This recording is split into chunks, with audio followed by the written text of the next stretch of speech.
Hey guys, so first of all please excuse the way I look and my really croaky voice, but I've not long come out of surgery, but I just thought I'd give you a little interlude. I'm going to do a big update video which you've probably already seen, but just to let you know my experience and what happened and what's done while it's fresh in my mind, rather than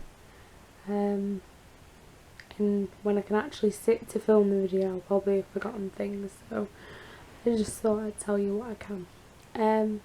So I went in today to the hospital early this morning, got there at 7 o'clock, ready to have my surgery. I did my pre-op as you do, and that went fine. I'm generally healthy. There was nothing really to worry about there. I went down to the anaesthetic room. The anaesthetist was a little bit moody with me because I wanted to adjust the straps on the oxygen thing that goes on your face, because she'd put them and they were like there on my ears. I wanted to move them to the top, so I pulled the mask off to pull it up. She was like, "Katie, you have to keep the mask on." I was like, "I'm just moving the straps," and because I had a bun in as well, it was sort of hurting me. So she was like, "Yes, but we discussed in the ward that you'd have to keep your mask on." I was like, "Yeah, I know, I'm just moving the straps." She's like, "Right, okay, well hurry up." So I ended up having a panic attack because I was so anxious. And at this hospital, unlike all the others that I've been to, they wouldn't let anyone, under no circumstances could anyone come in the anaesthetic room, which for me was really difficult and hard to deal with because I do have anxiety, and it was a struggle to be forced, to do something that isn't natural, I mean, it should be by now with the amount of surgeries I've had, but it wasn't natural for me to want to lie there with loads of monitors and things sticking out me and beeping noises and all sorts. And the anaesthetic that they gave me this time was different to what I've had in the past, and it seems to be really slow, and it seemed to go on for ages till I went to sleep, so it was a little bit more daunting, and it didn't help. Anyway, I had a panic attack, went to sleep. Not really important, but I thought I'd tell you anyway. Then I woke up because my arm's hurting already. I'd make a great vlog, wouldn't I? My arm, no, yeah, I was up. So I woke up in recovery, which was a pleasant experience this time. I went down to my ward, finally managed to get in bed. I realised I wasn't in as much pain as I expected, because I expected to be in absolute agony. And I woke up and I was in pain and I needed more pain medication because I didn't have enough. But it was nothing like what I expected, so I thought, maybe it was a little bit smaller than I thought, or, whatever. Anyway,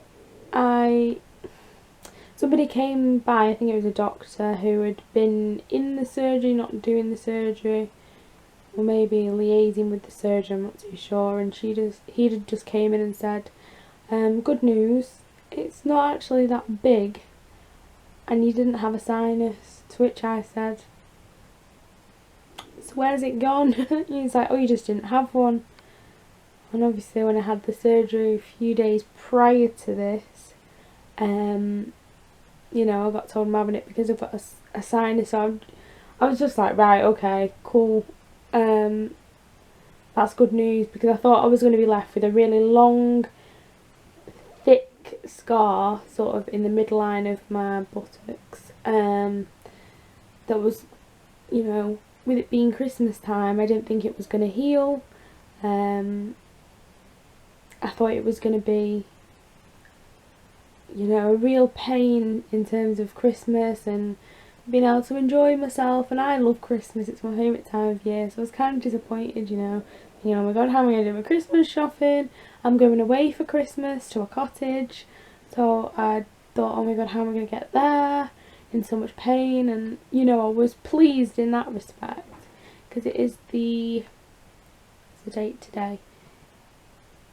The 18th of November today, you'll probably be seeing this a lot later than that, because I won't be able to sit to film the rest of the video for a while. But yeah, it's the 18th today, so I'm hoping, you know, in a month's time, 18th of December, things will be a lot better.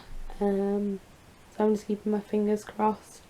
But anyway, he told me that what I've actually had done is the 5 centimetre deep gap that I already have.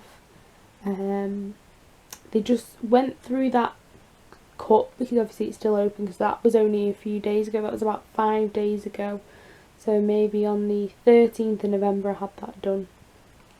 So they went through there just to have a look, and obviously because I was under anaesthetic, they could move out and pull it and tug it and get it in whatever position they needed to pin it open to see. And they found a small pocket of pus, just sort of, if we say it's here, just sort of to the side of that. So they had to go down and to the side, and it was only, they said it was only very small, but it's not been looked at before, and that area has not been lanced or incised and drained before.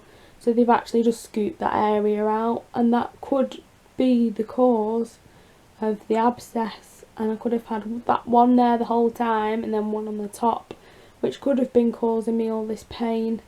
However, because I've had no sinus, and because if you do have a sinus, and having the sinus removed is about as much of a definitive treatment as you get with this type of thing, I'm a bit concerned that it won't be the end of things, but I'm just keeping my fingers crossed. Pain wise, I think I am in a lot of pain, but I'm in nowhere near as much pain as I expected, so balancing that out, it makes it feel okay. So yeah, I just wanted to sort of update you on how things were while they were fresh in my memory. Like I said, I look awful, I sound awful, I'm literally fresh out of hospital, fresh out of surgery, but yeah, I just thought I'd tell you while it was fresh in my mind. Bye!